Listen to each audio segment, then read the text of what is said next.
Olá para você que acompanha o USCS Consciência, um programa que busca profissionalizar o campo da divulgação científica e dar visibilidade a projetos desenvolvidos na Universidade Municipal de São Caetano do Sul.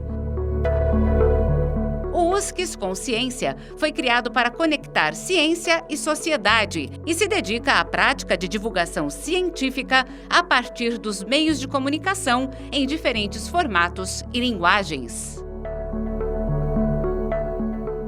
Eu sou Arquimedes Pessoni, jornalista e professor. E no programa de hoje você conhecerá um pouco mais do trabalho Modelos de Negócio de Second Hand, uma abordagem sobre a proposta de valor em lojas de moda online no Brasil. Conosco está a sua autora, a professora doutora Cecília Paranhos Santos Marcelino. A orientação da pesquisa ficou a cargo do professor Dr. Sérgio Feliciano Crispim. Cecília tem graduação em Direito e Administração, é especialista em Direito do Trabalho, tem mestrado em Administração pela Universidade Federal da Paraíba, tem 2 doutorados em Direito e Ciências Sociais na UNSA da Argentina e doutorado em Administração na USCS. Atua na área de Direitos Humanos, com especialidade em Direito da Criança e do Adolescente. Trabalha com Direito das Minorias e Proteção da Dignidade à Pessoa Humana. Lidera o grupo de pesquisa NUCA, Núcleo de Estudos em Direitos da Criança e do Adolescente. E é professora do curso de Direitos da Universidade Federal de Campina Grande. Cecília, muito obrigado pelo seu tempo e bem-vinda ao USCS Consciência.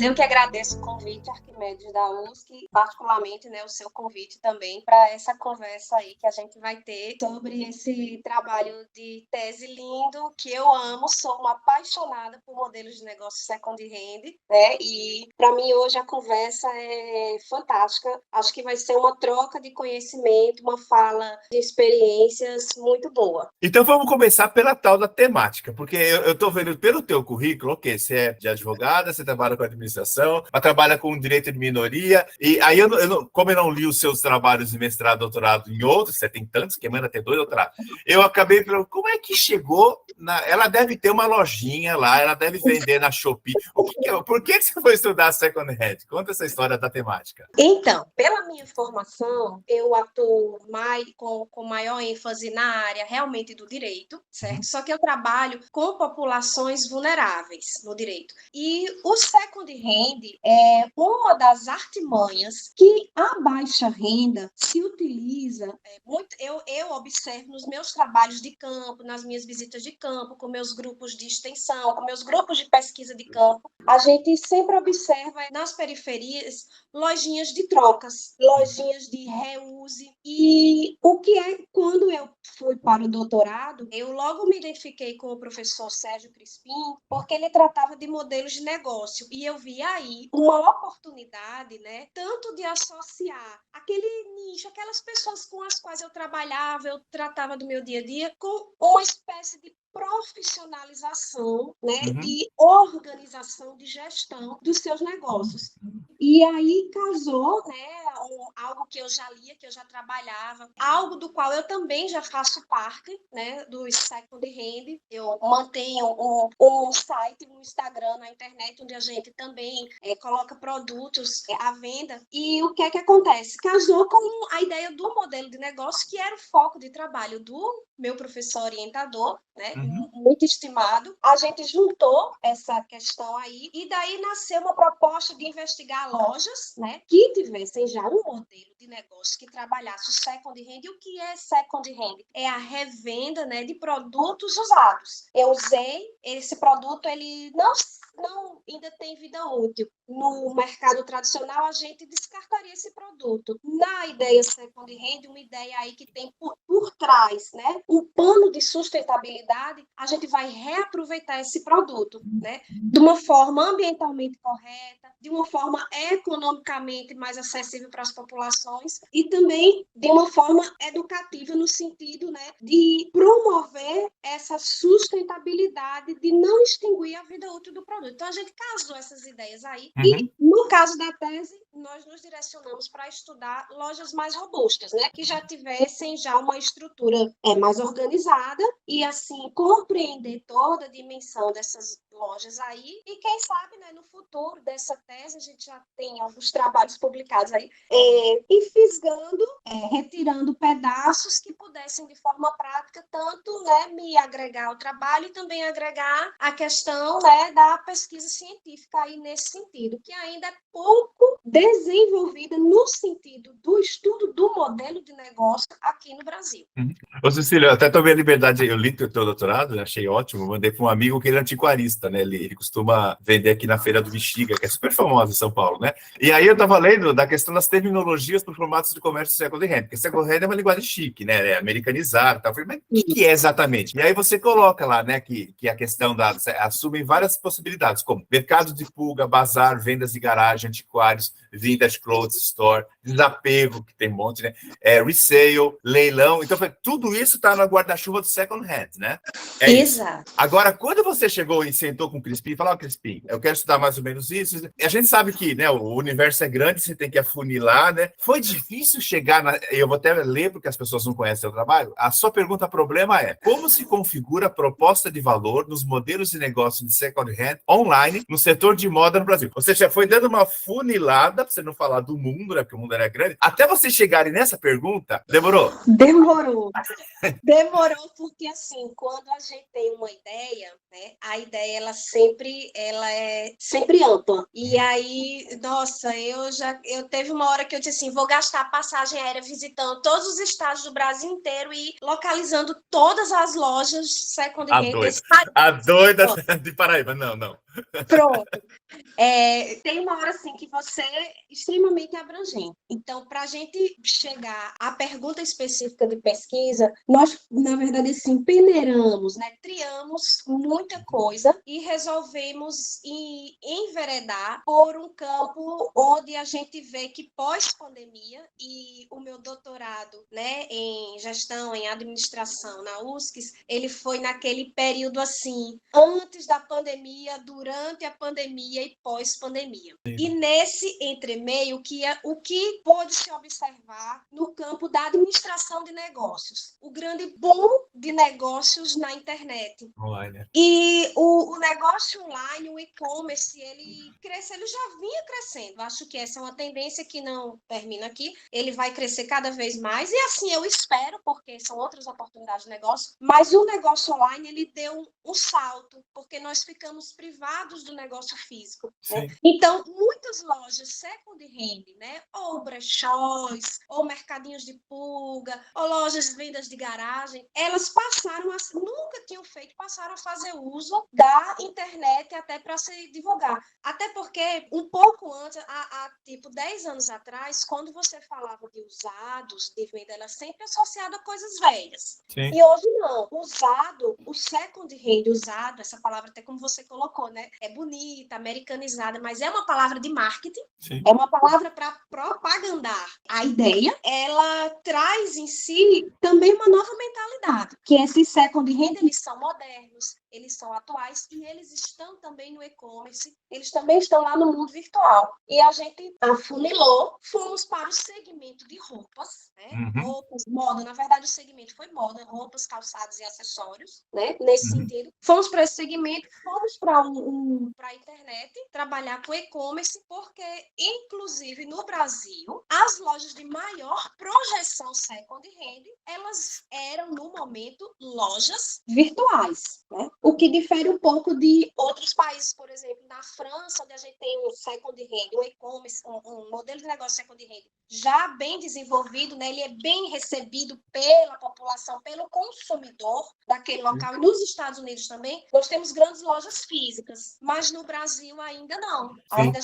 Nós não temos essas lojas físicas. Elas se concentram no ambiente virtual. E eu achei isso um diferencial, achei que é uma proposta facilitadora, com muitas pessoas que eu entrevistei, elas colocavam também assim a facilidade de construir o seu negócio, né, dentro da internet, dentro desse ambiente virtual aí. E eu achei, assim, que essa era a pedida no momento. Então, a gente trabalhou com essas lojas, afunilando, no sentido de entender o seu modelo de negócio, captar sua proposta de valor nesse ambiente virtual para lojas de moda. Você deu um índice aqui, tudo bem que é 2019, né, porque teu trabalho foi montado nesse período, né, do SPC, que 49% dos compradores brasileiros optam por sites e produtos usados, né? Eu falei, nossa, não sou só eu, né, que a gente sempre vai para o livro, por exemplo, estante virtual é o primeiro lugar que eu procuro para saber se tem de R$5, R$10. Às vezes você assusta com frete, ok, mas enfim, o produto está com preço adequado. Aí eu queria caminhar para a parte de metodologia, porque é o que me encanta, né, e aí eu vi que você desenvolveu 2 procedimentos de investigação. Revisão bibliográfica, ok, saber o quão novo era o teu doutorado, né, que tem que ser algo inovador, e a pesquisa de campo. Aí você fez a pesquisa documental com levantamento de dados quantitativos em sites, você deve ter ido, entrevistas semi-estruturadas junto aos gestores de algumas lojas, compondo a etapa qualitativa. Aí eu queria saber, como é que você chegou primeiro nesses contatos, né, e por que a escolha dessas, até você citar as lojas, né, que é enjoei, etiqueta única, troque, peguei bode, cansei, vendi, agora é meu, closet care e repassa. Alguns aqui eu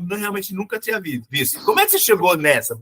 Como é que se deu o recorte? Qual o critério? No caso, no tocante à metodologia, né, essa foi uma parte até assim, um pouco difícil para mim. Eu acho que eu comentei, né, no começo da nossa conversa, eu sou jurista. O jurista, ele tem um tipo de a nossa abordagem de pesquisa é um pouco diferenciada. Né? Nós somos muito mais assim, dogmáticos, reflexivos e não tão práticos, entendeu? E essa pesquisa, ela exigiu, assim, acho que uma desenvoltura maior da minha parte no sentido de programar como eu conseguiria responder a minha pesquisa através de uma metodologia que fosse consistente, né? Então, como eu escolhi essas empresas? A gente partiu de um critério que, por exemplo, de empresas que tinham alcance internacional, de já terem sido alvo de reportagens em revistas de veiculação nacional. Esse foi um dos critérios. Elas tinham que ter, pelo menos, assim, uma envergadura nacional. Alguém já ter ouvido falar, certo? Sim. Outra questão foram o número de seguidores dessas empresas, certo? Elas teriam que ter, né, um número X de seguidores, um número mínimo que provariam que as pessoas, por exemplo, seguem elas, entendem o seu valor, acompanham suas tendências de moda, suas tendências de compra e troca, participam dos seus sites. Nós elegemos dessa forma.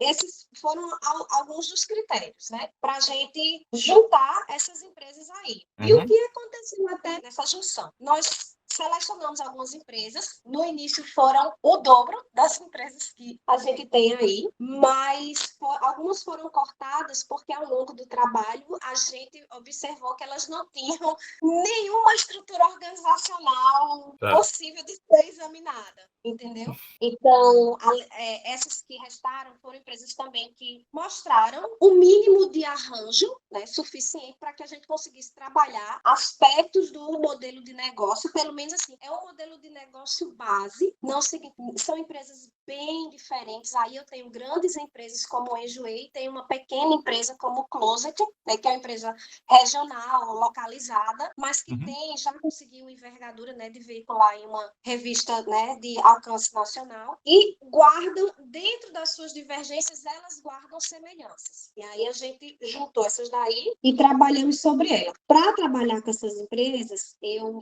fiz uma pesquisa, né, documental nos próprios sites das empresas e em algumas em relatórios demonstrativos. As empresas maiores, elas apresentavam relatórios demonstrativos de atividade, elas já apresentavam relatório de governança e eu ia investigando tudo isso aí com elas. Nas menores, às vezes elas não tinham essa proposta, né, gerencial mais ajustada, mas eu conseguia contato com o próprio gestor da empresa e daí também surgiu a necessidade de não só apresentar, de início a pesquisa era meramente descritiva. Okay. Eu iria fazer essa descrição e apresentar fotografia para, né, o leitor do meu trabalho e para a academia como um todo. Com o passar da pesquisa, a gente entendeu a necessidade dela se tornar também assim exploratória, da gente conversar com essas pessoas, né, que trabalhavam também na gestão, na organização, na compra e venda, venda, na programação e também na idealização desses modelos de negócio second hand. E daí, um segundo momento foi feito de entrevistas, né? Entrevistas com profissionais que trabalhavam em algumas empresas. Eu vou destacar aqui um em especial, né? Eu vou até dizer o nome da empresa porque ele permitiu e tudo, e eu acho que não há problema nisso. Mas, por exemplo, eu entrevistei o gestor de sustentabilidade da C&A. E a C&A é uma loja de varejo fast fashion. Ela concorre, ela é uma inimiga do que eu defendo dos meus modelos de negócio second hand. Mas nessa relação com a entrevista e com a metodologia da entrevista, o que é que a gente descobre? Que, apesar do meu primeiro entendimento dizer que são inimigas, mas na verdade elas são, no mundo da gestão, elas são parceiras. Uma fornece para a outra, né? Isso. E o que é que a C&A estava implantando na época, inclusive em parceria com lojas second hand dessa, no sentido de colocar um retorno também das suas roupas, né? Sim. Então, esse gestor falou que ele já tem projetos na C&A de reciclagem, de reuse, de revenda, e isso casa muito, é aquele grande varejista também entrando nesse mundo do modelo de negócio second hand. Tentando conciliar a sua proposta com essa nova proposta aí, né, de varejo alternativo. Então, eu achei interessante essa visão das grandes lojas, né, que vendem produtos fast fashion, ou que eu diria assim, produto não second, eles também estarem observando esse mercado e vendo que é um mercado que é atrativo. Olha, vamos para ali também. Dentre muitas outras falas, dentre muitas outras questões que afloraram das entrevistas, que eu achei bastante rica. Elas complementaram, acho que na medida do ideal, o trabalho, a parte descritiva. Ô, Cecília, você falou, eu lembrei de um ditado que a gente fala isso no jornalismo, né? Que o lobo mau sempre vai ser mau se você só ouvir a Chapeuzinho Vermelho, né? Então, no seu caso, você até se surpreendeu em ouvir o vilão, né? Suposto vilão, né? Que ele tinha um trabalho ligado, né? Agora, eu tinha como parâmetro que esses 5 entrevistados que você havia relacionado tinham alguma relação com as empresas escolhidas. Não, você não falou com o gestor da Enjoei, da Cansei, não, esses você só fez a análise descritiva lá, administrativa. Essas 5 pessoas que você entrevistou, entre elas do rapaz do C&A que falou, são quem? O que você queria saber deles? Eles não têm relação com o teu objeto? Eles não têm relação direta com a parte descritiva da pesquisa, com as empresas das quais eu descrevi. Inclusive, Arquimedes, porque eu, enquanto pesquisadora, me deparei também com uma situação muito complicada. A dificuldade de você ter acesso, né, a gestores de empresa de maior tamanho, eu diria, assim, de uma maior, empresas já de uma robustez maior, de uma envergadura maior. A ideia inicial das entrevistas era entrevistar o gestor de cada uma das lojas. Entretanto, os dos pequenos negócios se sentiram envergonhados, declinaram porque se sentiram envergonhados, às vezes entenderam que sua resposta não era atrativa, não seria adequada, e eu disse, gente, é uma conversa. Mas alguns declinaram por isso, e os das grandes empresas me interessaram gentilmente a olhar as suas ideias nos relatórios, né, de governança da empresa. Então, assim, enquanto pesquisador, eu até coloco isso para os demais pesquisadores. Os nãos são imensos, são muitos. Tem uma hora que a gente fica desesperada. Então, eu parti para um plano B. Se o gestor não quer conversar comigo, eu vou conversar com pessoas que também podem enriquecer a minha pesquisa. E aí eu fui para lojas parceiras. Por exemplo, tem a DAS, que é uma loja parceira da C&A. Eu fui para a loja, né, concorrente, que é a C&A, por exemplo. Eu fui para brechós locais, eu fui para consumidores, eu fui para analista financeiro. Tem um analista financeiro e ele dá um depoimento, além da parte, né, escrita e tudo, porque toda entrevista, e eu também digo como pesquisador, em construção. Eu me considero sempre em construção. Para mim, eu não tenho verdades absolutas nem domínio de nada 100%. Que ótimo. Então, eu fui aprendendo quando ele me respondia as perguntas de forma objetiva, e eu acho até que pela característica de lidar com o mercado financeiro dele, de ser um cara bem matemático. E quando a gente parou a entrevista, que a gente começou a conversar nas entrelinhas, foi mais uns 40 minutos de conversa, e eu disse, eu posso usar a tua não entrevista na minha entrevista, porque foi muito rica de outras reflexões que ele trazia sobre o tema. Reflexões que esses entrevistados, que não estavam diretamente ligados às lojas, mas por serem pessoas da gestão, de mercado financeiro, de trabalhar com marketing, por trabalhar com consumo, por trabalhar com gestão sustentável, por trabalhar com modelos de negócios alternativos, eles iam além e também entravam dentro do meu espaço de trabalho, do meu espaço de pesquisa. Então, assim, eu, a priori, me senti insegura, mas depois eu vi que foi um ponto alto. Eu não me restringi só àquele grupo. Eu falei daquele grupo descritivo, com dados que podem ser vistos na minha pesquisa e também nos sites de muitas das lojas. Claro que na pesquisa eu, organizei, até entreguei da conclusão do meu trabalho, eu enviei para algumas lojas, disse, olha, na tua loja eu vi isso. Que legal. Forma.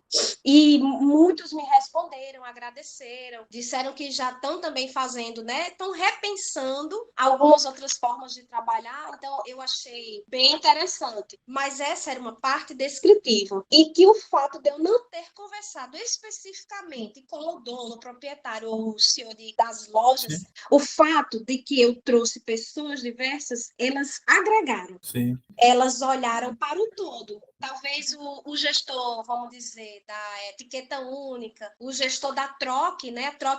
A Troc é uma loja second-hand muito famosa, a sua gestora, né? A Luana Toniolo, me atendeu super bem, muito querida, muito educada, deu várias dicas, mas pediu que para qualquer divulgação fosse feito com o setor, com as palavras do setor de marketing, entendeu? Sim, então, entendo. não ficou uma coisa pessoal. Mas, assim, por exemplo, aprender com ela, escutar a fala dela, construir ideias a partir dos ensinamentos dela, tem o seu valor. Claro. Mas aprender com, por exemplo, um analista financeiro que analisou não só a loja dela, mas a loja do Enjoei, a etiqueta única, o closet, o Peguei Body e fez uma visão geral dos três, também teve um valor bem significativo para o meu trabalho. Então, acho que somou. As partes somaram aí esse todo que eu quis apresentar. Eu tenho uma curiosidade sempre da banca de qualificação. Não a de defesa é festa. Ponto. Você vai apanhar, mas vai levar o título, porque se o seu trabalho não tivesse bom, não chegaria nesse nível. Ponto. Mas eu acho que a qualificação é a divisora de águas. É aquela que você chega com as suas ideias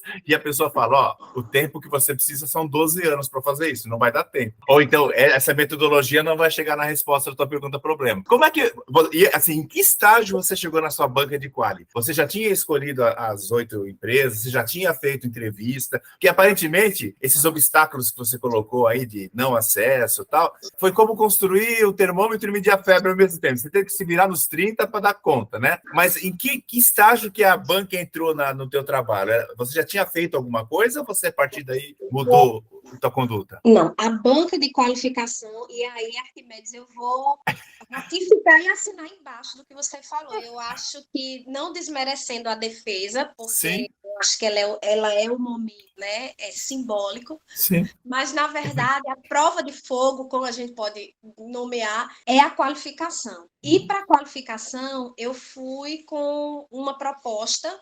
A proposta já estava assim, bem amarrada. O professor Sérgio Crispim era bem criterioso com isso. Nesse sentido, assim, o professor, ele foi professor, foi orientador, foi parceiro, foi parceiro também, entendeu? Foi fundamental. E a gente, já na qualificação, a nossa ideia era a pesquisa descritiva, e eu, na qualificação, eu já apresentei uma descrição preliminar, né, sem alguns cálculos, sem alguns somatórios, mas pelo menos uma parcial das lojas. Foi onde a gente descartou algumas lojas, por entender que elas estavam realmente assim, fugindo muito da curva, então foram descartadas, e aí eu até me debrucei sobre um número menor para investigá-las mais profundo.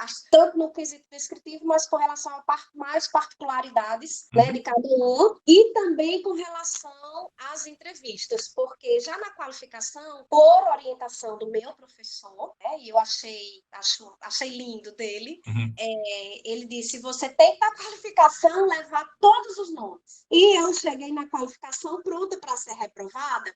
Parabéns! Não tinha levado todos os nomes, porque eu passei simplesmente 4 meses mandando e-mail, mandando Instagram, mandando Facebook, WhatsApp, LinkedIn, então para todo mundo.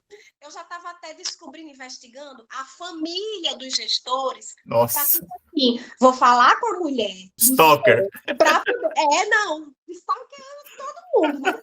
Vou falar com ela para que ela se sensibilize comigo e peça para o marido dela me dar uma entrevista. Nossa! Já estava desse jeito, nesse nível. E eu sei que muitos colegas passaram por isso. Sim. Então, quando a gente viu uma insistência que eu não consegui obter frutos, já na qualificação foi feita essa sugestão. E na minha banca de qualificação está a professora Raquel, né? Ela também trabalha, é também do PPGA da USCS, ela trabalha, né, com essa parte de sustentabilidade, ela deu muita clareza, né, a esse entendimento. E também o professor Silvio Minciotti. E eles conversaram lá entre eles, professor Sérgio, e sugeriram o plano B. Se eu não tenho o principal, eu vou me utilizar dos acessórios para que eles enriqueçam aquele meu material de uma forma que o principal nem vai ser notado no final. Sim. Então, esse foi o plano B das entrevistas. E eu, particularmente, assim, gostei. Achei que foi o adequado. Achei que foi o possível. Como eu te disse, né, no começo do trabalho, eu sonhei em viajar o Brasil todinho mapeando lojas e os seus modelos. Mas o trabalho possível e o trabalho que agregou bastante foi esse trabalho aí, com uma proposta, eu acredito que bem diferenciada. Eu até marquei, eu fiz que não pude ir para o trabalho porque o professor não autorizou. Mas eu até conversei com uma professora francesa, a professora Holmes, que ela é tipo assim um nome, né, no Second Hands. E ela achou assim a ideia do trabalho maravilhosa e ela também disse, olha, se às vezes o gestor não quer conversar com você, tem muitas outras pessoas que de longe ou na observação elas entendem muito mais esses negócios do que o próprio gestor que está ali, né, só cuidando do seu negócio especificamente. E como você quer apresentar uma visão geral disso aí, arrisca nessas pessoas sim. Aí eu conversei com eles e eu acho que foi muito legal. A cereja do bolo do trabalho foram as entrevistas. Agora, diga uma curiosidade para a gente ir encerrando, né? Como é que você chegou na USCS? Porque você está na Paraíba, porque eu estou em São Caetano. Como que você veio parar aqui? Tipo, como é que se deu essa relação? E se você curtiu, porque você teve que fazer um híbrido, seja pela distância, seja por causa da pandemia, né? No final, sabe, expectativa e realidade, deu tudo certo? Expectativa e realidade deu mais do que certo. Que bom. Como eu cheguei na USC, na verdade, sim, eu já conhecia a USC, certo? Às vezes a gente tem, assim, uma distância, a nossa distância física, tipo Nordeste, Sudeste, ela não significa uma distância de desconhecimento. Então, eu já conhecia, até, né, por já frequentar São Paulo e esporadicamente já conhecia São Caetano, então a gente já tinha, eu também sou da UFCG, eu sou do mundo acadêmico, universitário, há 17 anos. Então, eu sou nova, mas já tem um tempinho de estrada. Então, a gente já conhecia a USCS e o que aconteceu? O doutorado na USCS foi uma proposta de parceria entre as universidades, certo? E foi feita uma turma para esse doutorado. Nós fizemos uma seleção para montar um grupo específico com características específicas, porque o doutorado era em administração, mas era uma turma plural, certo? Nós tínhamos economistas, contadores, juristas, gestores e outros estatísticos. Foi uma turma bem plural nesse doutorado e a ideia partiu justamente disso. Eu já tinha um doutorado. Na Argentina, né? Isso, já tinha um doutorado e eu decidi até assim, por achar interessante, também por questões pessoais eu estava, né, precisando migrar para uma outra forma e migrar para um outro campo de trabalho. Eu disse, vou fazer. E me ingressei, né, me integrei à turma, no caso. A turma passou por várias seleções, né, proficiência, AMPAD, testes específicos aí. E nós casamos, essa turma foi a primeira turma desse convênio da UFCG com a USCS para uma turma de doutorado em administração. Uma turma muito boa, muito rica, que eu acho que somou bastante, tanto para a USCS como para a nossa universidade. É tanto que acho que agora já foi feita uma nova turma, e essa nova turma não se restringiu somente, né, a nós aqui do Nordeste. Já outras universidades do Centro-Oeste, muita gente também assim mais do Norte, eles também já entraram, uma turma até maior do que a minha, e eles já entraram aí com muita força, com muito preparo, com muita disposição aí para esse programa aí. Foi um programa, né, como eu te disse, na verdade nós éramos presenciais, né, o regime foi híbrido no sentido da pandemia, mas a proposta era presencial e a gente condensava os estudos, manhã, tarde e às vezes noite. Não quero puxar a orelha de nenhum professor que dizia vamos ter mais aula à noite, e a gente ia, a turma ia, e foi uma troca de conhecimento muito boa, porque eram experiências diferentes que se combinaram, né? Eu quero deixar assim sempre um grande elogio. Eu sou fruto já de um outro programa de doutorado, já pude ter uma outra experiência com outros professores. E eu quero registrar assim a grandeza, a generosidade dos professores do UPPGA da USCS. Pessoas assim altamente qualificadas, pessoas altamente disponíveis, prontas para ajudar o aluno, entendeu? Não desmerecendo ninguém. Muitas vezes há um estigma, né? De quem vem do Nordeste para o Sul, alguma coisa desse tipo. Me senti acolhida, abraçada, ensinada, valorizada, estimulada, e só tenho gratidão a esse programa de doutorado. Maravilhoso, indico a todo mundo. Estamos também tentando agora renovar outra turma na universidade, certo? No sentido, né, de reforçar essa parceria, de ter outras agendas que envolvam a Federal de Campina Grande com a Municipal de São Caetano, de fazer essa junção, porque eu acho que foi proveitoso. A turma que veio, que já está em ação aqui, ela mostra o diferencial dessa parceria, certo? Então, assim, eu não tenho óbices, eu, inclusive, posso servir de garota propaganda do doutorado PPGA, USCS, porque eu achei que vale a pena. Tive mestres, assim, extremamente capacitados e colegas muito educados, e uma universidade, assim, com uma estrutura organizacional de dar inveja, né, a muitas outras instituições. Que ótimo. Esse foi o USCS Consciência, programa sobre pesquisas realizadas na Universidade Municipal de São Caetano do Sul. Este episódio teve a apresentação de Arquimedes Pessoni e trabalhos técnicos de Márcio Roberto do Nascimento Filho. O USCS Consciência é uma produção da Coordenadoria de Comunicação e Universidade de São Caetano do Sul e pode ser acessado no canal do YouTube da USCS e nos aplicativos de podcast. Você encontra o USCS Consciência nas redes sociais Facebook e Instagram.